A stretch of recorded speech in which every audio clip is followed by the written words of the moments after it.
ఇప్పుడు మీకు స్టోరీ చెప్తానండి. అమ్మాయి, ఇక్కడ నువ్వు స్టోరీలు చెప్పుకుంటా పోతే టైం సరిపోదు, నాకు చాలా అర్జెంట్ పని ఉంది. నీకంత తెలియదని నాకు తెలుసు గాని 5 అమ్మాయిలు కలిసి సరదాగా టూర్ చేసేద్దాం అనుకున్నారండి. నిన్ను కూడా పిలిస్తే మొత్తం 6 అయ్యేవారు కదా. అలాంటి వాళ్ళతో వెళ్తే నా పరువు గో అదట్లో కలిసిపోద్ది గాని నువ్వు మధ్యలో ఎంటర్ అవ్వద్దు. అలా గెలినోళ్ళు హోటల్కి వెళ్ళి బాగా తిన్నారండి. హోటల్కి వెళ్ళేది అందుకే కదమ్మా, ఏం నువ్వు తినవా? తిన్న తర్వాత బిల్లు కట్టాలా వద్దా? ఒకవేళ డబ్బులు లేకపోతే ఊర్లో ఉన్న వాళ్ళని అయినా సరే అడిగి కట్టాలి కదండి డబ్బులు. మరి ఎక్కడున్నారు వాళ్ళు ఇప్పుడు? నువ్వు వెళ్ళి కట్టేద్దాం అనుకుంటున్నావా? నీకు అంత లేదులే కానీ మ్యాటర్ ఇంకోలాగా సెటిల్ అయిందంట. నువ్వు వెళ్ళి పని చూసుకో.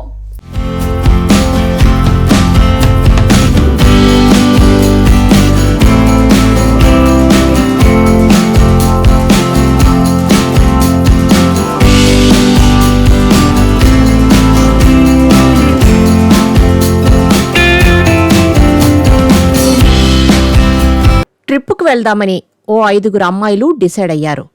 ఆ టూర్లో ఫుల్ ఎంజాయ్ చేసేయాలని అనుకున్నారు. ఆ 5 అమ్మాయిలు కలిసి గుజరాత్ నుంచి రాజస్థాన్కు వచ్చారు. చక్కగా అంతా కలిగి తిరిగారు. ఇంతలో ఆకలేస్తుందని ఓ పెద్ద రెస్టారెంట్కెళ్లారు.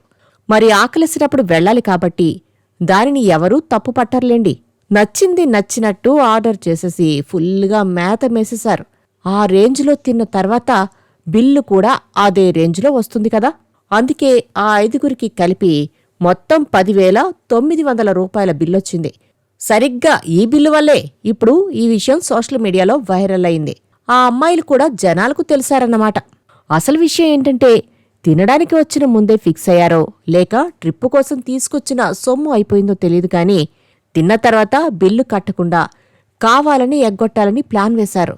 బిల్లు కట్టకుండా ఆ 5 కూడా అక్కడి నుంచి నెమ్మదిగా జంపు జిలానీలైపోయారు. కానీ తామొకటి తలిస్తే విధి ఇంకోటి తలిచినట్టు వారు తప్పించుకోలేకపోయారు. అనుకోని ఓ ట్విస్టుతో దొరికిపోయారు. రాజస్థాన్లోని మౌంట్ అబూ సమీపంలోని సియావాలోని హ్యాపీ డే హోటల్లో దిగారు ఆ 5 అమ్మాయిలు. హ్యాపీగా అందరూ కలిసి మంచి రుచికరమైన ఖరీదైన ఫుడ్ ఆర్డర్ చేశారు. బాగా తిన్నారు. బిల్లొచ్చింది. అప్పుడే డిసైడ్ అయ్యారు. బిల్లు ఎగ్గొడదామనుకుని టాయిలెట్ వంకతో ఒకరి తర్వాత ఒకరు మెల్లగా జారుకున్నారు. రెస్టారెంట్ నుంచి బయటకొచ్చి కారులో పారిపోవడానికి ట్రై చేశారు. కానీ ఏం లాభం, ట్రాఫిక్ జామ్లో చిక్కుకోవడంతో రెస్టారెంట్ సిబ్బందికి దొరికిపోయారు. అప్పుడైనా చక్కగా బిల్లు కట్టేసుంటే కనీసం మర్యాద దక్కేది. కానీ రోడ్డు మీద కూడా నానా హంగామా చేశారు. ఇందుకు సంబంధించిన వీడియో కూడా సోషల్ మీడియాలో వైరల్ అయింది. హోటల్లో వీరి వ్యవహారాన్ని ఒక కంట గమనిస్తున్న హోటల్ యజమాని, వెయిటర్ వాళ్లను వెంబడించారు.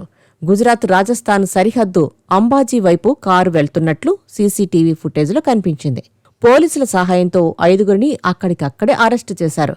ఆ తర్వాత తమ స్నేహితుడికి ఫోన్ చేసి బిల్లు చెల్లించడానికి ఆన్లైన్లో డబ్బును ట్రాన్స్ఫర్ చేయమని చెప్పి బిల్లు కట్టారట. మొత్తం మీద అలా వారి ఎస్కేప్ ఫెయిల్ అయిందన్నమాట.